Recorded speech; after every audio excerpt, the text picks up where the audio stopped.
How to know when the testosterone dose is too high for TRT? Is it the level of total T, free T in the blood? How do you know when it's too high?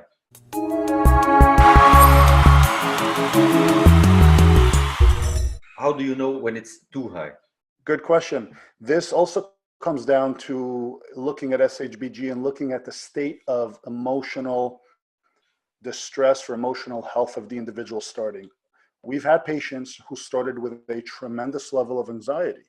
And when I say tremendous, I'm talking about it impedes their quality of life so dramatically that they literally can't function on a level where they can even hide their anxiety. I mean, you take a look at the person and you see that they're falling apart inside, and it's very sad to see.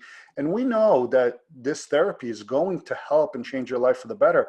The problem is that they're so anxious about everything that starting something like this that may seem controversial when you look at the media stigma around it, and you read some of the the nonsense online that comes from mostly the incorrect usage or the bodybuilding world, and you're reading side effects. This only compounds the effects of anxiety. The problem is that when guys start aggressive, and we all know there's a lot of places that'll start guys at 200 milligrams a week, an anastrozole. I mean, they're crushing their estrogen, they're quadrupling their T out of the gate, their free T shooting up. This causes severe anxiety as well. So as much as low T can induce anxiety, high free T to guys who don't have that basis of an alpha personality, because not everybody is that go-getter, aggressive alpha male. Not all of us had T levels in the 1500s when we were 22 years old. Some guys have always been in the 300, 400 range, even when they were younger. You take a guy like that and you're going to give him a free T of 40 or 50, and he's going to be crawling out of his skin. He's going to be waking up with night sweats. He's going to be anxious. He's going to be angry. So there's a big risk of overdosing a guy just as much as there is underdosing. The good thing about underdosing, which I don't like to use that term because it's negative, I would say slowly titrating up, or essentially dosing in a more conservative fashion when we start, is that we happen to think of optimizing TRT as a staircase. If the top of that landing of the staircase is essentially euphoria, right? This is where we want to be. We want to be at that landing. But we're at the bottom of the staircase today. We can throw you or catapult you up to the top of the stairs. And if you land on both feet, that's great. The risk is that you're going to come tumbling back down. And not only do we have to start over, but now we're starting with some level of damage or injury. We have to chase away the side effects and re-earn that trust and re-earn the confidence and alleviate the level of anxiety from the failed attempt.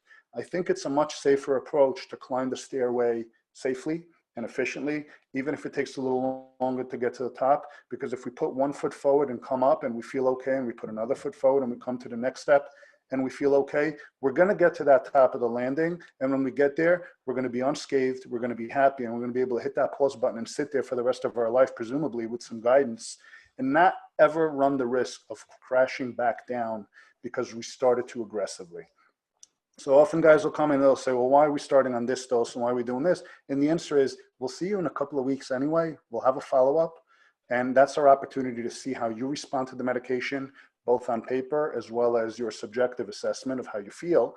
And we can always bump you up. The risk of going too aggressive too soon, I think, for something that is this important and is designed to be a lifelong journey of improvement, is just too great.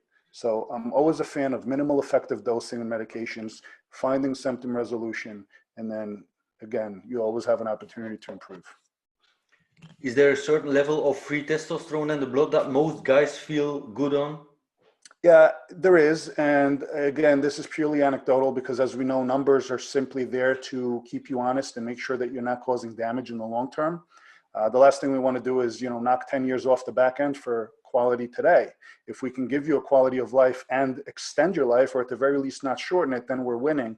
But there is, a group, I would say, that you would say the majority fall into. Most guys tend to find symptom resolution when their free testosterone lands between 25 to 35 nanograms per deciliter. Again, this is a very basic general rule. I don't like to stick to numbers, but again, there are guys that like to be at 45, 50 and they have no pathological side effects, and that's great. There are guys that suffer great anxiety at 50. There are guys that feel great at 19 or 20. For the most part, if I had to take all of the thousands of guys that we have experienced this with and put them in, I would say knock out the outliers on the high side and knock out the outliers on the low side. You're going to find 25 to 35 nanograms per deciliter. Tends to be a fairly sweet spot for most men. Okay, great.